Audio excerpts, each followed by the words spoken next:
Good day, ladies and gentlemen, and welcome to the National Directors Institute web conference call. At this time, all participants are in a listen-only mode. If anyone should require assistance during the conference, please press star, then 0 on your touch-tone telephone. As a reminder, this conference call is being recorded. I would now like to introduce your host for today's conference, Ms. Jessie Lockman-Allen. Ms. Lockman-Allen, you may begin your conference. Thank you very much. I'd like to take the chance to welcome everybody to today's conference. This is our 8th session of our 2010-2011 National Directors Institute web conference series. We are in the midst of our 10th annual National Directors Institute, and as in NDIs in years past, we're looking forward to sharing the insights and experiences on corporate governance issues that we think matter the most to you. The goals and objectives of our NDI have always been to provide practical insights and useful takeaways to directors, executives, and boardroom advisors. If you missed our prior 7 NDI webinars earlier this year, then you can find PowerPoint presentations and audio for those sessions on our dedicated NDI website, which is at foley.com/NDI. Future NDI webinar sessions can also be found on our NDI website, as well as materials from the in-person NDI that we held in Chicago on January 12th of this year. Our next in-person NDI will be held on November 17th, 2011. A save the date has been sent, and more information will be circulated at a later date. We'd also like to take this time to thank all of our NDI co-sponsors, many of whom have been supportive to our programming for years: AM Corporation, Deloitte & Touche, D.F. King & Company, Eversheds, FD International, UBS Investment Bank, Vintage Filings LLC, and our in-kind sponsors, Boardroom Bound Corporate Secretary and NASDAQ. Today, our program is entitled Director and Corporate Secretary Duties in Foreign Countries, and the session will be co-moderated by Eversheds LLP and Foley and Lardner. I'd like to take the opportunity to introduce our speakers for today. We will be led by Robin Johnson of Eversheds, Tony McGovern and Sean Ryan, Alexander Niethammer, Eric Knye, Daniela Moore, Dawn Sanderson, and Foley partner Kevin Mikowski. Biographies for all of our speakers will be available at the NDI website. Before beginning our discussion, just a few housekeeping items. Our conference today will last approximately 1 hour. During this time, you may submit questions via the Q&A tab, which is located on your menu bar at the top of your screen.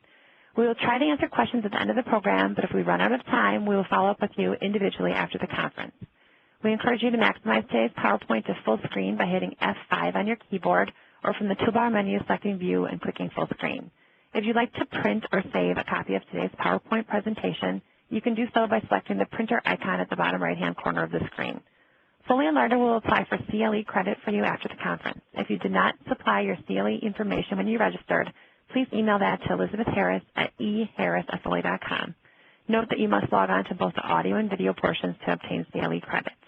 And now I have the pleasure of introducing Robin Johnson of Eversheds to begin our discussion. Robin? Thank you very much indeed, Jessie. 10 years ago, if you'd asked me about directors and officers of overseas subsidiaries, I would have said to you, well, what's the issue? Just appoint who you want to keep it tight within your organisation, don't worry too much about compliance with overseas subsidiaries. Life has dramatically changed over the last few years, and we are actually seeing within our firm a number of examples of US parents that are needing to come to us to talk about either conflicts or issues associated with directors of their subsidiary companies.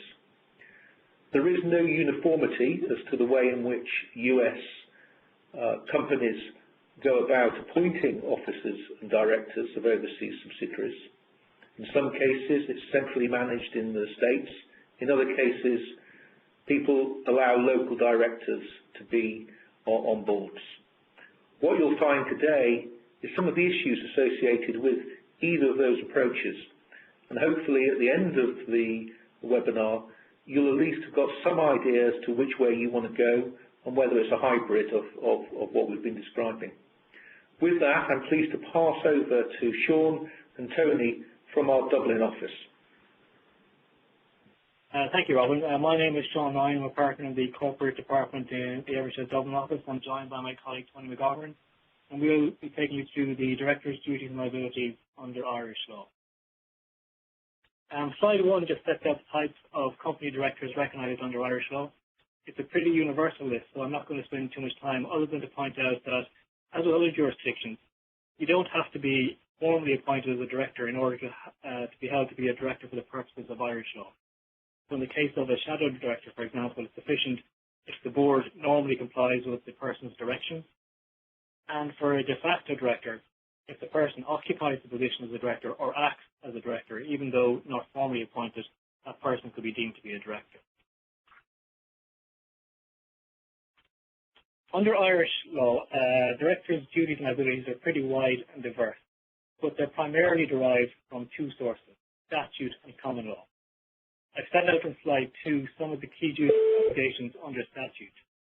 For example, as an officer of the company, a director has a duty to comply with the requirements of the Irish Companies Act, and he or she will be in breach if he or she authorizes or permits a default. In respect to directors' transactions with the company, a lot of these type of transactions attract disclosure obligations and may require shareholder approval. If these are breached, then the transaction could be void or voidable at the instance of the company. Similarly, a director has a duty to ensure proper books or accounts, records, statutory registers are maintained, and failure to do so could give rise to a criminal offence. In the case of a director of an insolvent company or companies in liquidation, special obligations and duties arise. In the case of insolvent companies, a director could be personally liable for the death of the company if there is reckless trading. And in the case of liquidations or companies in liquidation, the directors must cooperate with the director. Slide 3 sets out the typical duties and obligations under common law. These are derived from the fiduciary position a director holds, so he or she must exercise his or her powers in good faith. They must act in the interest of the company as a whole and not just particular members. He or she cannot make an undisclosed profit from his or her position as a director. And they must exercise due care and skill and diligence in carrying out their duties and obligations. And again, failure to do so could result in personal liability. So to whom do directors of Irish companies owe a duty to? Well, in the first instance, it's to the company and not to the members, creditors or employees. But in certain circumstances, a director of an Irish company can owe a duty to members if it's expressly undertaken, can owe a duty to creditors in the case of insolvent companies, and he must have regard to the interest of employees, although this cannot be enforced by employees, but it is a duty owed to the company. While it's not in the slide, I think it's interesting to note that in Ireland, the Office of Director of Corporate Enforcement investigates and enforces prospective breaches of the Irish Companies Act. In 2010, we had 156 directors restricted, 8 criminal convictions, and by the end of 2010, there were 17 ongoing cases before the court. And so I'm going to hand over to my colleague now, Tony McGovern, to take you through liabilities and offences. Turning to the issue of directors' liability and offences. These offences can generally be grouped under 3 separate headings: civil, criminal, and administrative. These are most commonly statutory in origin. The Irish Companies Act themselves comprise 16 separate pieces of primary legislation and hundreds of statutory instruments. Ancillary legislation such as our antitrust law, the Competition Act, health and safety legislation, and planning acts and environmental law also give rise to offences. Criminal offences are either summary offences, giving rise to small fines and up to 12 months in prison, and indictable offences giving rise to larger fines, and prison offences of up to 5 years. In other exceptional circumstances, the conviction could lead to hundreds of thousands of euros in fines and prison sentences of 7 to 12 years. These are all best illustrated perhaps by way of an example. 2 companion sections of the Irish Companies Act, Section 137 of the 1990 Act, creates a criminal offence of knowingly carrying on business with the intent of defrauding creditors, while Section 138 creates civil liability for fraudulent trading, which would lead to unlimited personal liability in respect of the directors. So interestingly, the same action gives rise to both criminal and civil sanction. Antitrust legislation, in the form of our Competition Act 2002, makes it an offence to operate a cartel. Directors may be held to be liable for consenting to the action giving rise to a cartel, which can give rise, again, to personal liability on the part of directors. Health and safety legislation in this jurisdiction has resulted in perhaps the greatest number of convictions of directors. 2 cases. In the technical engineering case, an employee was killed by a flying drill bit while at work. director was convicted and received a 1-year suspended sentence. In the second, the Kildarmas Utilities case, a hoist operator was electrocuted while working on a building site. The director in that company was convicted and received a 2-year suspended sentence. It is perhaps interesting to note that a new Manslaughter Act has been introduced which will bring into law the offence of corporate manslaughter, and it makes directors and management liable for such acts. This legislation follows formal European legislation in other jurisdictions and can be best considered in light of the case study referenced later. Many of the offences exampled imply knowledge, consent or malfeasance on the part of the relevant director. This action would likely void any D&O policy in place in this jurisdiction. Therefore, I advise all directors to look to their policy in relation to these points. As many multinationals operate in Ireland for financial reasons, it is important to note that board composition, action and decision-making are important tests in preserving the local status of the corporation. Be sure to be able to provide evidence of local action. So therefore, how should directors look to protect the company and the individual directors? And firstly, directors are best placed to ensure compliance with local law. So take local advice. Appropriate governance procedures should help the process, so keep proper records. Boards should include suitably qualified individuals with the requisite skills and knowledge. Each officer themselves should understand and be allowed to understand the role which they are undertaking. And as always, good planning and early action will help prevent any calamity. I'd like to now hand over to my colleague, Alexander Neithammer in Germany, who will deal with the German local legal environment. Thank you, Tony. My name is Alexander Neithammer, and I'm located here in the Evershed office in Munich, Germany. Next slide, please.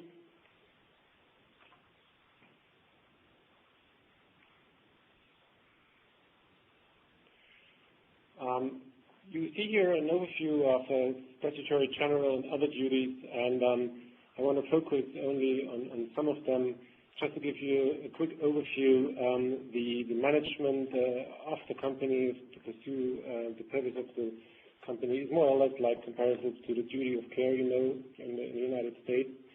Fiduciary duties are comparable with the duty of loyalty, where also like the non-competition clause arises from.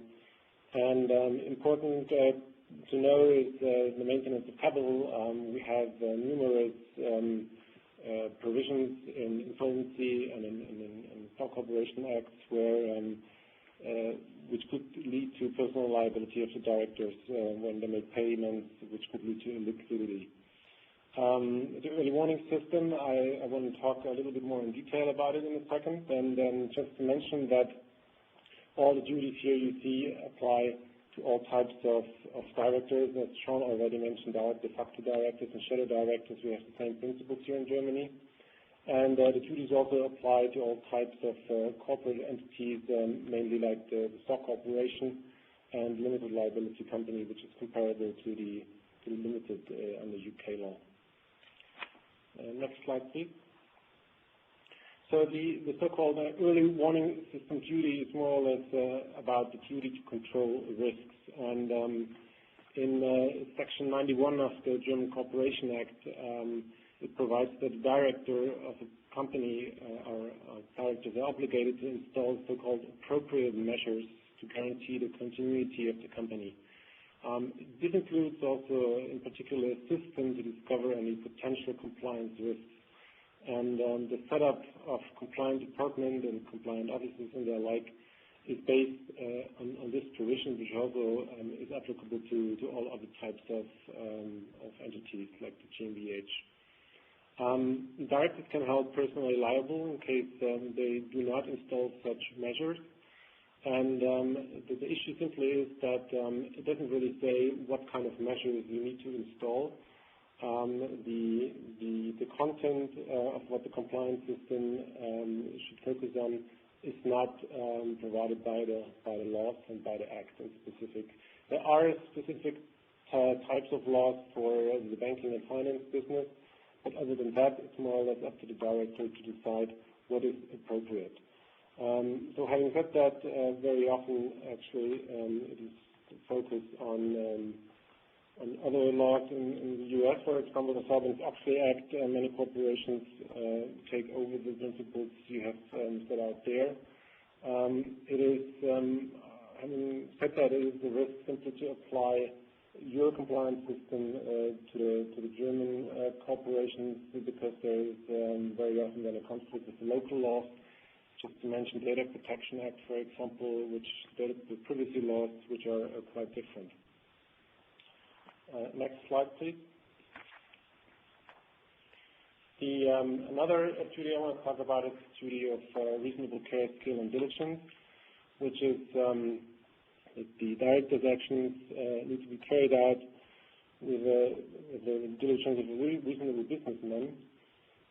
There are two parts of it. There is the so-called objective part and the subjective part. The objective part means simply that it would be compared with the skill experience of someone doing the same job, and this is very often a risk factor also for foreign directors which are appointed to German companies, because obviously they do not have often the same level of experience and knowledge of the local laws, but they will simply be compared to national directives.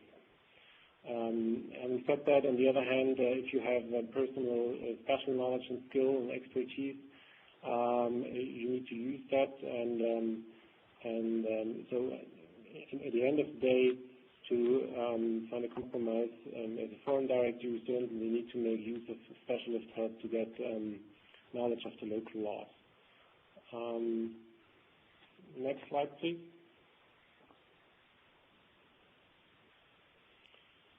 The so-called entrepreneurial decisions that have to be taken correctly is more or less a business judgment rule. And entrepreneurial decisions are defined that they have to be on a prognosis or subject, which means there's a decision where the information necessary to judge the outcome is only accessible after the decision has taken place, and therefore the likelihood of success for the company was not predictable. The business judgment rule is now provided in Section 93 of the German Corporation Act, which was recently introduced a couple of years ago. Before, it was simply based on case law. So interesting to say is that there is a difference to the U.S. law because the burden of proof is on the director with regard to the business judgment rule, and that very often causes problems. There are three groups of limitations that a business judgment rule does not apply. This is the first one, where the director does not gather information properly to prepare the decision. This is pretty much the same principles you have on the U.S. law. Then the second one is where the measure was illegitimate or articles of association were infringed. And this is also certainly a risk for foreign directors appointed here in Germany, because if they make a decision and infringe antitrust laws or tax laws or like this, the business judgment rule would not apply. And the last exception to that is gross breach of the duty to make entrepreneurial decisions correctly, which is more or less like equity law, so the courts have a wide discretion to decide whether this applies or not. Next slide, please. So talking about the consequences, there are different types of liability. We have the civil liability of the director towards the company, then the liability of the director towards third parties, and the criminal liability.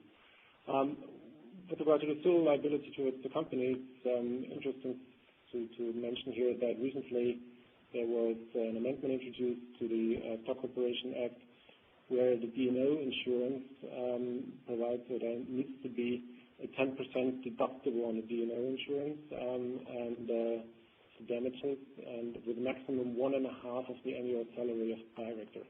So it's kind of an incentive not to rely on the D&O insurance entirely.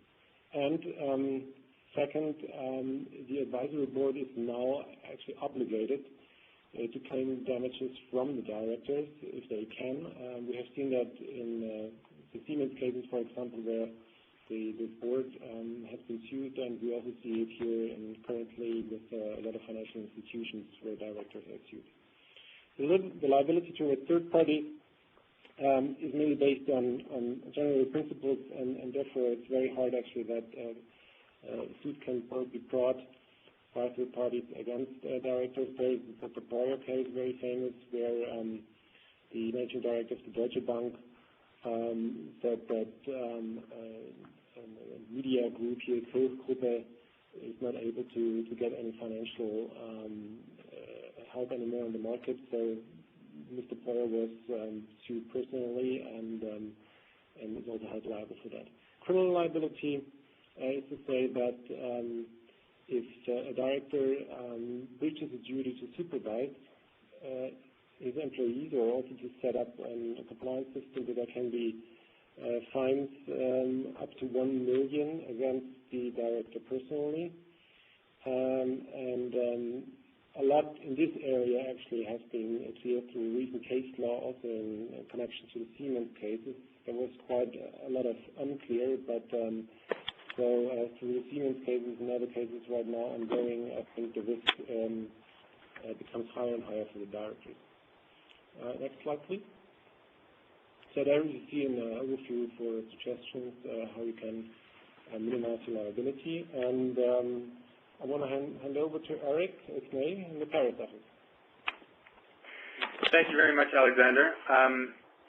Good afternoon. My name is Eric Knay, and I am a partner in the Paris office of Eversheds.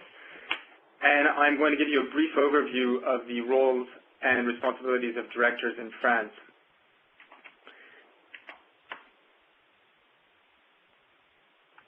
In France, it is, first of all, very important to note that there is a distinction between several different legal forms of company, and that the board structure, therefore, differs according to the form of company. The two principal commercial forms of a company are the simplified company, an SAS, and the limited liability company, an SA. The simplified company is the most flexible company structure. The only legal requirement is that the company must have a president. The board structure and management are dependent on the company's bylaws, and so the scope of the president's power is extremely wide. He's entitled to act in the company's name and to bind the company vis-à-vis third parties in respect of any matter in pursuit of the company's object. By contrast, the SA, the limited liability company, is much less flexible. It has a board of directors that's led by the president of the board. The role of the president of the board is sometimes split, i.e. he can sometimes be both president of the board and chairman, or only president of the board. Where he is chairman, he will have the ability to bind the company vis-à-vis third parties, and where he is president of the board, his duties will be very limited. The scope of the powers of the president of the board is subject to the much greater limitation of the president of an SAS. So, as mentioned by Tony, de facto directors are also recognized in France, and they can be held responsible in the same way as duly appointed directors. The key point to note in France is that directors and the corporate governance rules applicable to directors' duties and liabilities vary greatly depending on the legal form of the company. So the overarching legal principles applicable to directors' duties and liabilities apply in all cases. But directors of a French company must always check that they're in compliance with the specific rules applicable to their legal form of company. Directors' fiduciary duties require that they must manage the company with due care and diligence, and that they must always act in the interests of the company and not for their own personal interest. That the directors' decisions must always be made in pursuit of the object of the company and in compliance with the company bylaws and other applicable laws. Some of the specific points which U.S. directors should be aware of in respect of directors' duties in France are, for instance, in respect of shareholders' meetings, directors are required to call an annual general assembly in order to approve the company's annual accounts. Failure to hold the annual general assembly within 6 months of the closing of the previous year's accounts can expose the directors to civil liability for any damage caused to the company or its shareholders by their failure to do so. There are also potential criminal sanctions with fines ranging from 1,500 to 9,000 euro, or up to 6 months imprisonment, although such sanctions are actually pretty rarely applied. Minutes. And this is a particularly important one in France. Directors have to ensure that any board or shareholders' decisions are kept by way of meeting or written resolution, that the minutes are correctly kept in a special register and must contain specific information, such as the date, the place of the meeting, the quorum, the resolutions proposed, and the result of the vote.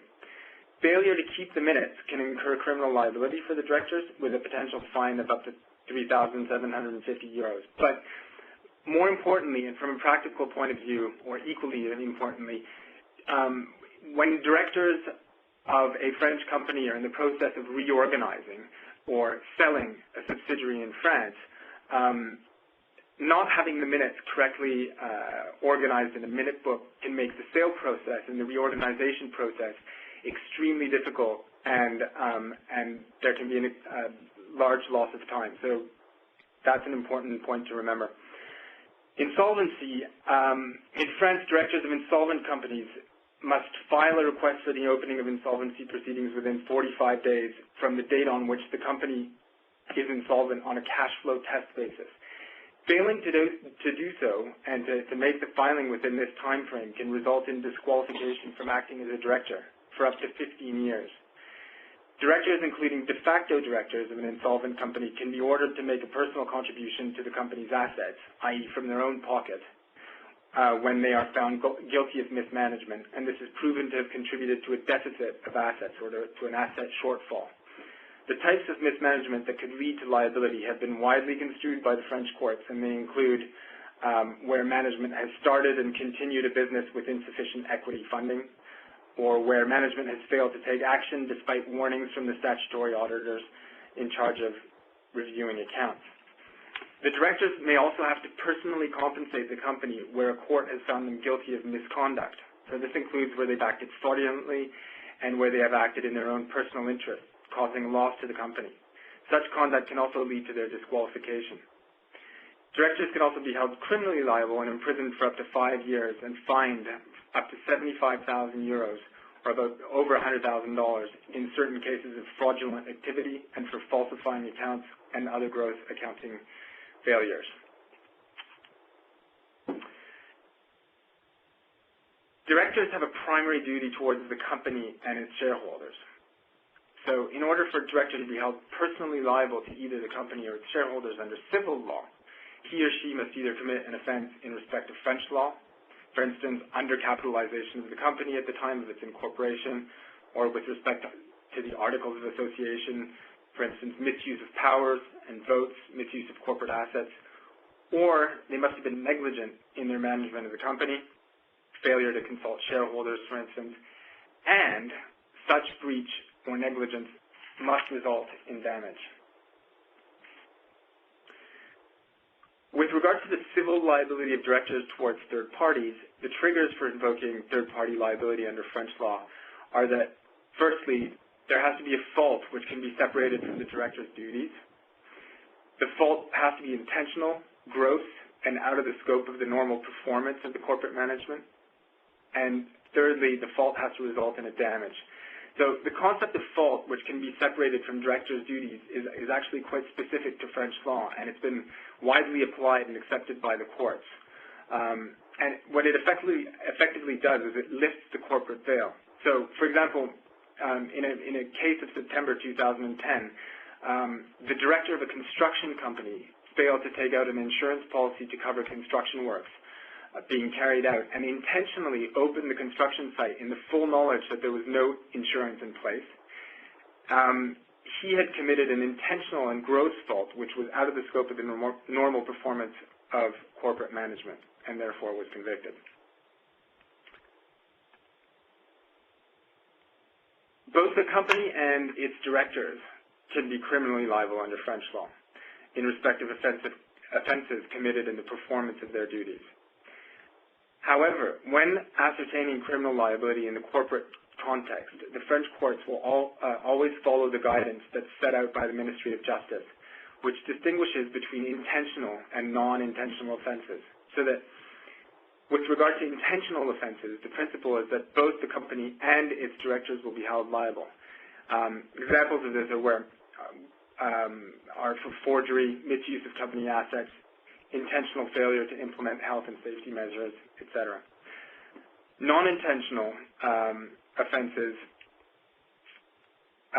where the offense is non-intentional and is due to the negligence of carelessness of the directors, then only the company will be held liable.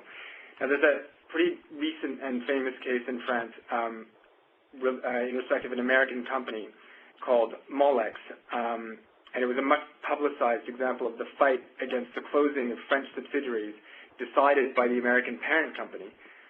The directors of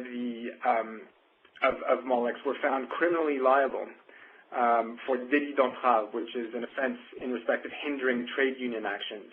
They had intentionally failed to inform employee representatives on the Works Council of the decision by the American parent company to close its factory in France prior to the public announcement. And they were sentenced to a 6-month suspended sentence plus damages of 10,000 euro. And the closure procedure was delayed by over a year.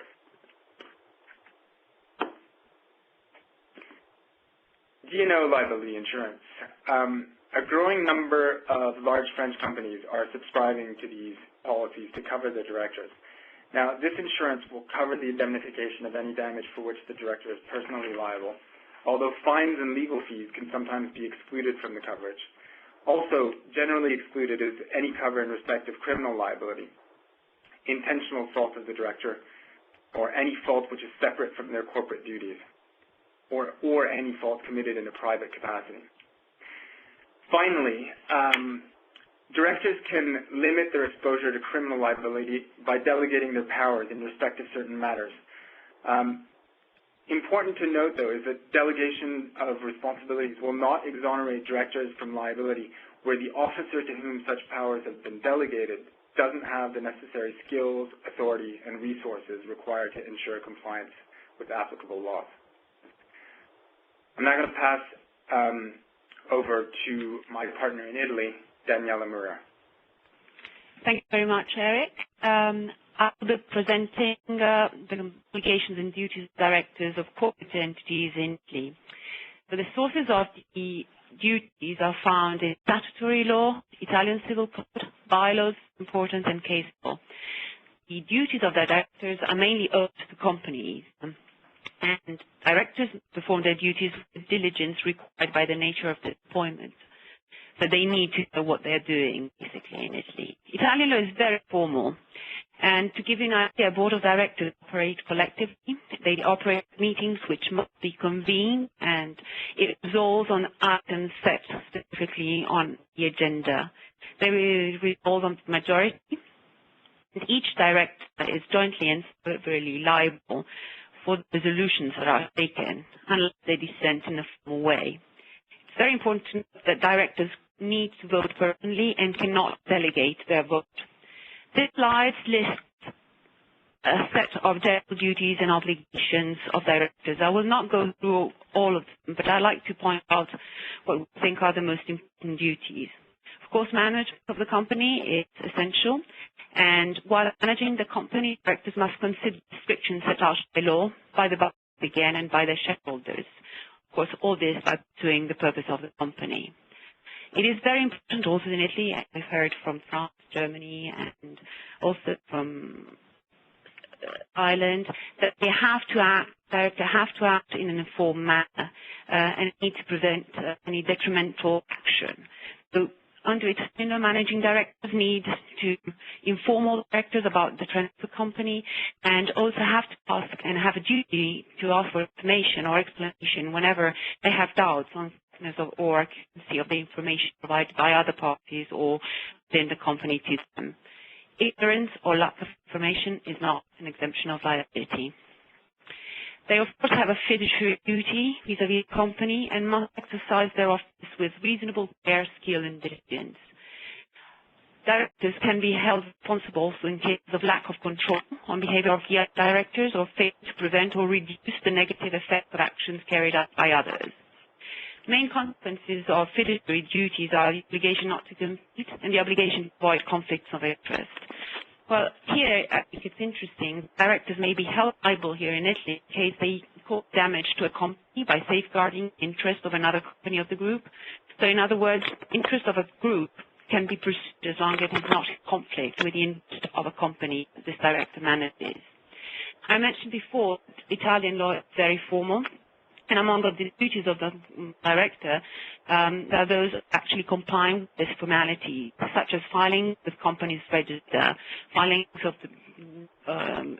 of acts and events concerning the company, such as the registration and appointment of directors, changes of legal seats, article associations, liquidation processes, and so on and so forth.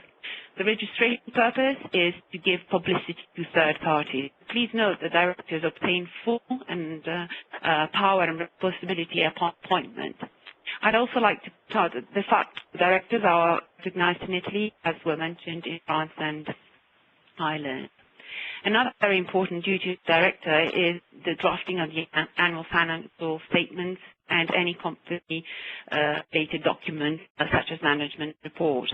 They have a duty to present it within given times and time frame to the statutory auditors and to the external auditors of the approval of the shareholders assembly. They also have a duty to convene the shareholders assembly if certain events occur, such as when the majority of the board fails, such as when the statutory auditors are not full force, if the company has losses that cause increase of the capital, and in any event that can make liquidation or solvency of the company. There are certain other duties, of course. I'd like to point out, as I mentioned before, they have a duty to follow shareholders' instruction. However, they must evaluate if these instructions are lawful and are detrimental to the company. Consequently, directors cannot blindly rely on shareholders' assembly's instructions or resolution. Rather, they need to assess where these resolutions are applicable or against the law. This slide gives some suggestion of a prudent management. You might recognize it because Alexander showed it before, and we're sort of leaving it because it is important to say that civil law jurisdictions apply very similar principles. However, they're not the same, and attention must be paid at local differences. Responsibilities. Directors, they breach any of their duties and obligations can be held liable for damages. Liability would normally arise vis-à-vis the company, but it also can arise vis-à-vis shareholders or third parties. And directors also may be subject to criminal prosecution for acts performed in their office. Can be crimes like fraud and bankruptcy, false social communications, illicit distribution of evidence. And here, in general, directors are jointly severally liable vis-à-vis the company, shareholders, third parties for any other breach. Compensation for damages can be caused contractual liability, and in this case, it is the company that seeks the damages, and the director, in order to exempt, limit the liability, must give evidence that the breach occurred due to causes not ascribable to his or her conduct, and must give evidence to have acted with care and diligence. There is also a liability in tort, and in this case, shareholders, third parties may bring an action against the director for any negligent act or willful misconduct carried out by each director that caused direct damages on plaintiff's assets.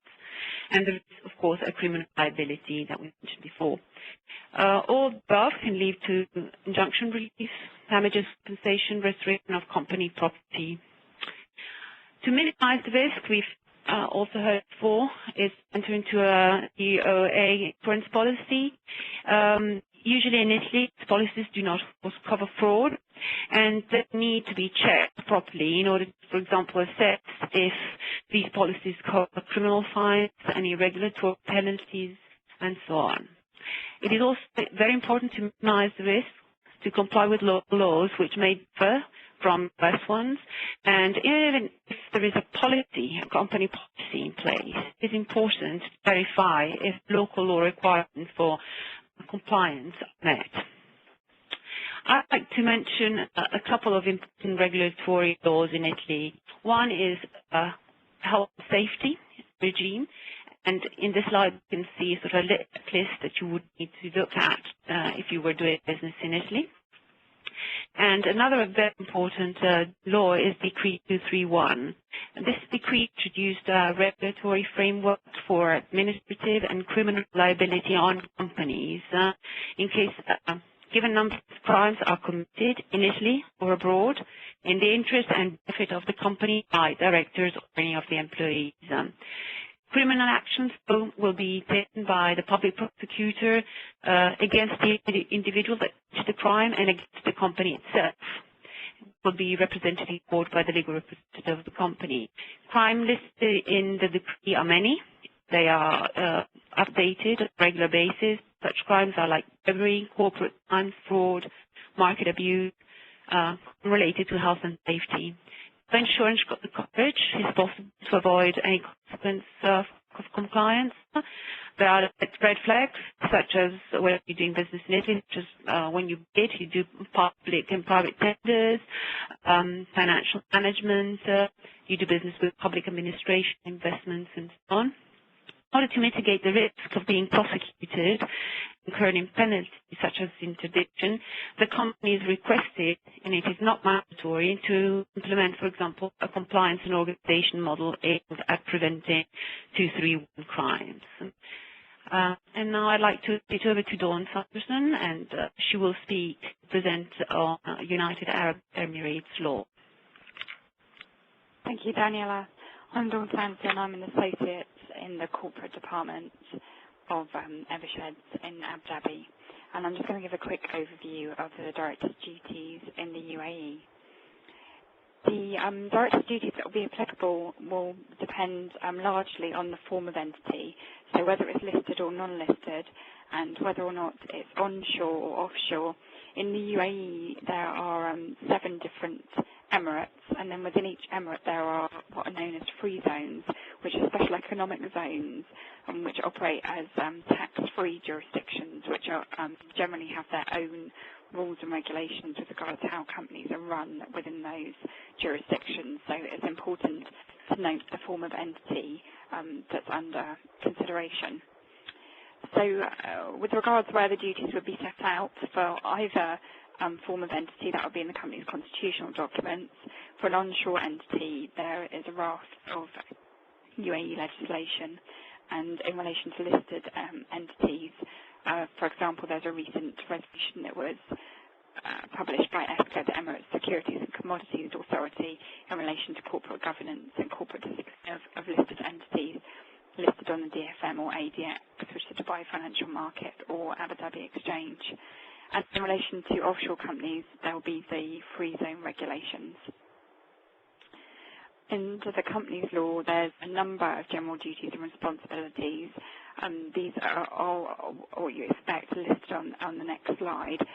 The law in the UAE is fairly prescriptive, and although there haven't been a significant number of claims in the UAE, and although the law isn't as sophisticated as in some Western jurisdictions, the penalties are quite severe, and so it is important for foreign directors to understand what their duties are and the implications if they breach them.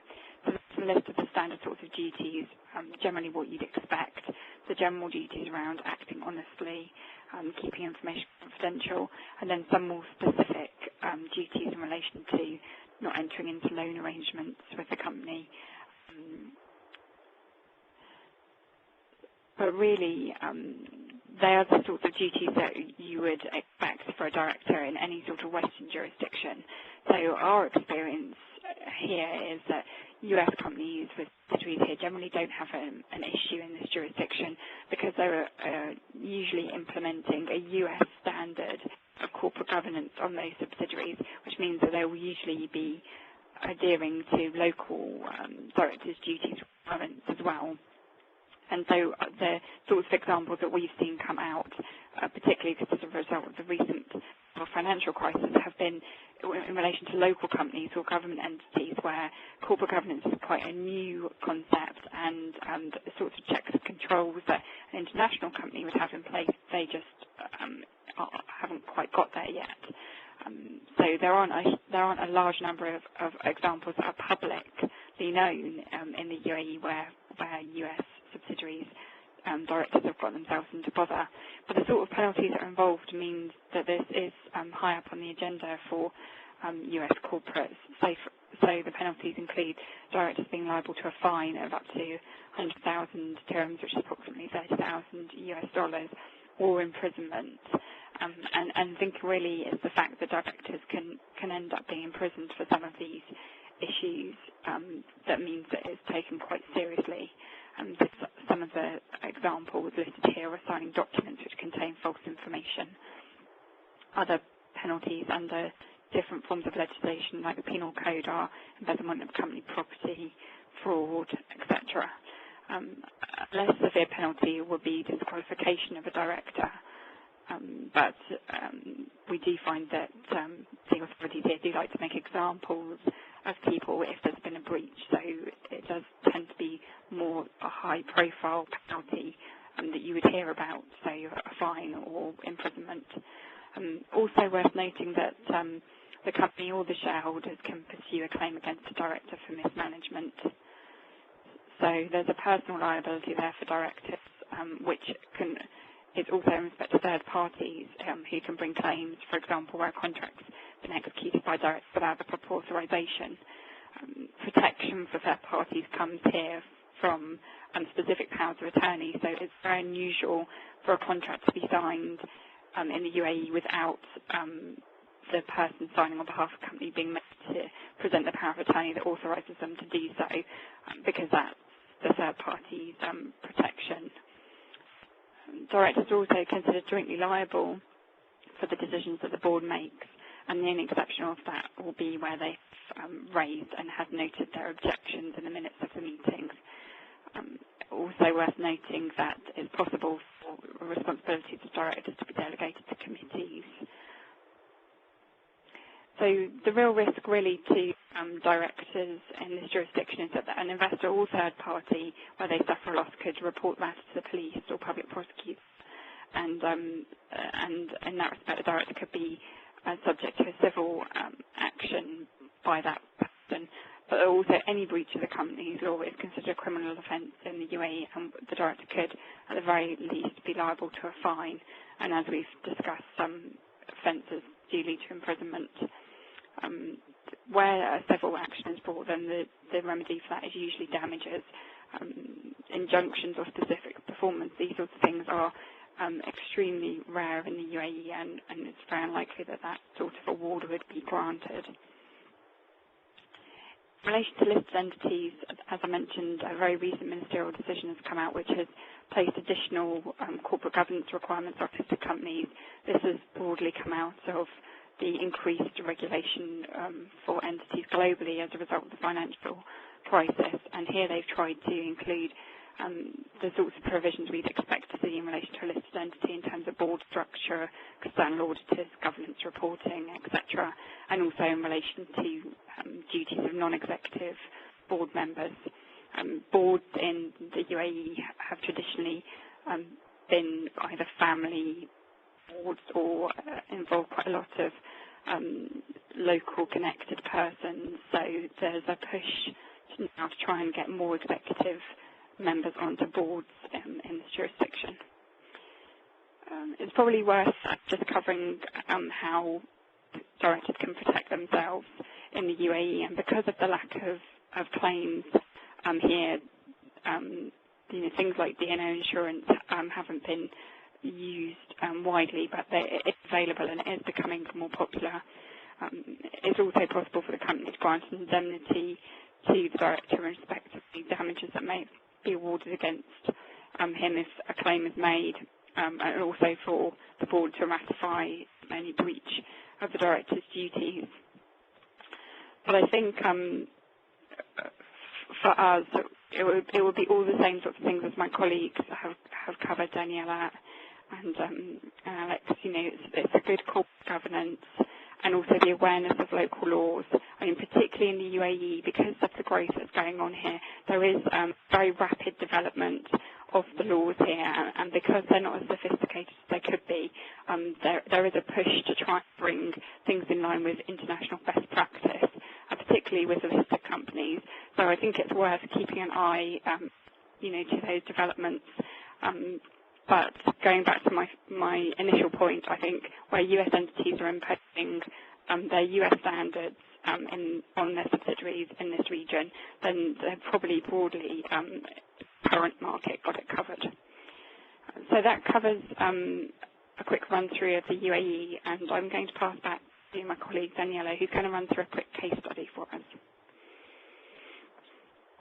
Yes, we thought it was worth mentioning this case study, this recent decision of the Criminal Court of Turin, which found a CEO who's not an Italian, CEO of an Italian division of the Thyssen Group, guilty of voluntary multiple murder for 7 steel workers occurred in a plant in Turin in 2007. He was sentenced to 16.5 years in jail and to a lifelong ban from holding any public offices here in Italy.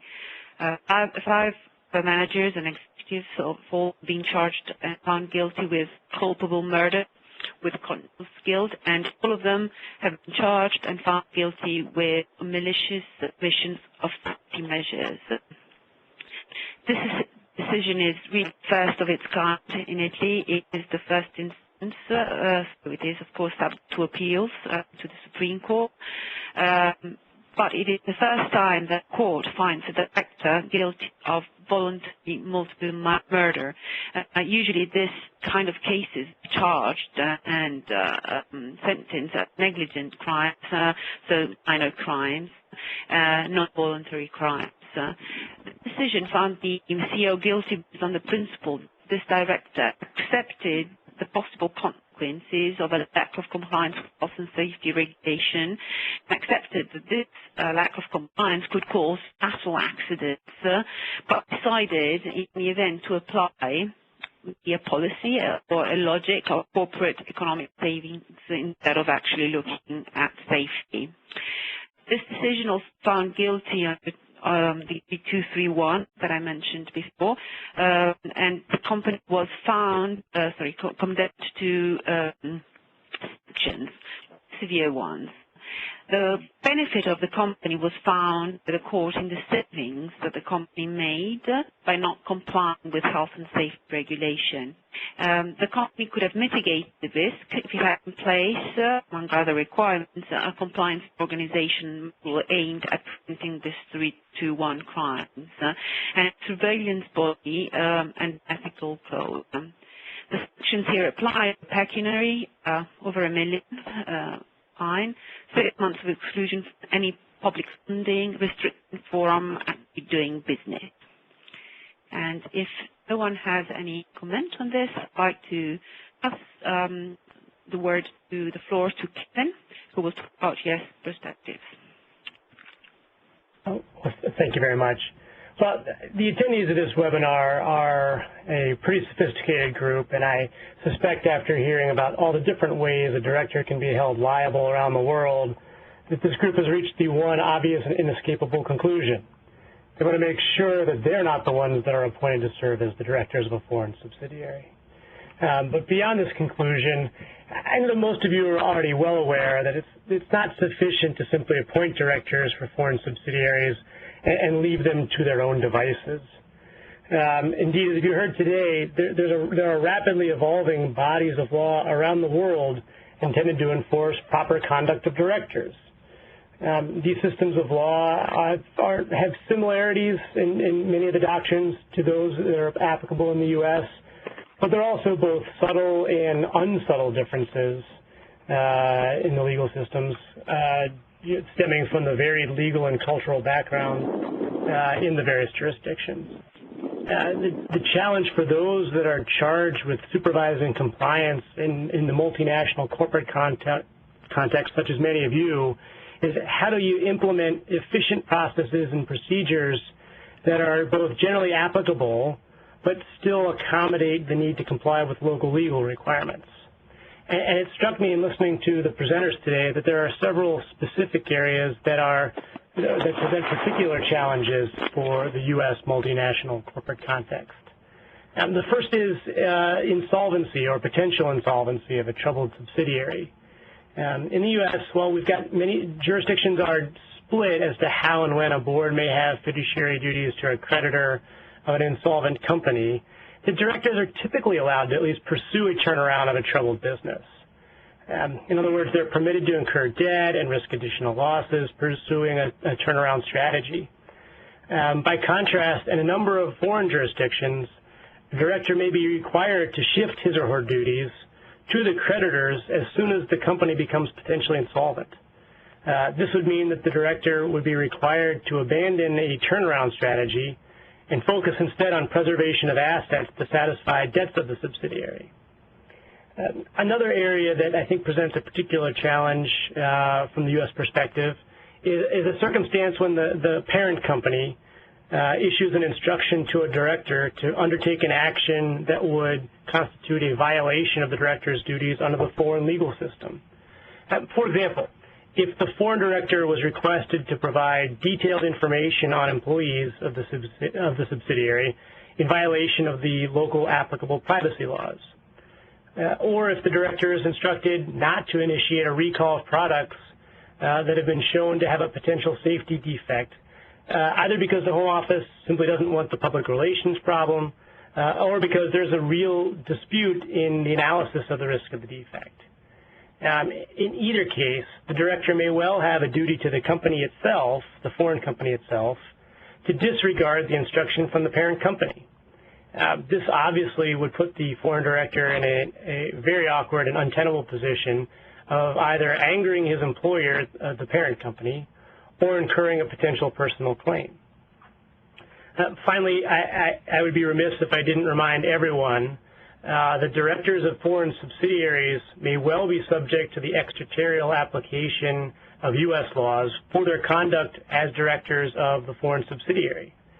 As you all know, U.S. regulators responsible enforcing the FCPA, export control, antitrust, and other similar laws, they take a very aggressive approach in enforcing these laws for conduct occurring outside the U.S. If an overseas director is a U.S. person or the foreign subsidiary's operations are really integrated with the U.S. parent, the director needs to ensure that he or she is acting in compliance with these U.S. legal regimes in their conduct as directors of the foreign subsidiary. So how do you best go about addressing these challenges? You've heard a number of suggestions today from each of the individual jurisdictions, but I've got a few others to either summarize or provide a different perspective. First, obviously, there needs to be a robust corporate compliance and ethics policy in place at each foreign subsidiary.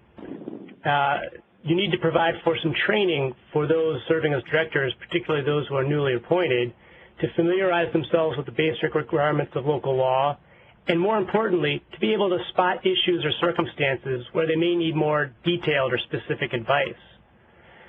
We need to enable the foreign directors to consult with independent legal counsel under certain circumstances when they're needed. And it's important to note that this may not mean in-house or even the foreign subsidiary's quote-unquote normal counsel. You need to instill a corporate culture that allows for the foreign director to exercise his or her duties without fear of reprisal, even if it puts the director in conflict with Home Office or parent company instructions, and also provide a venue or a mechanic for the director to voice their concerns internally and have them be addressed. And then, as many of the participants have noted, it's important to seek D&O insurance, indemnification, and whatever other protections are available to make sure that your valued employees are protected in the context of acting as directors of a foreign subsidiary. Those are some of my thoughts and suggestions. I'm curious whether Robin Johnson has any to add. Well, Kevin, as ever, you've made I agree with everything you've said. The only one thing I would comment on is obviously Kevin has advised you guys not to become officers or directors.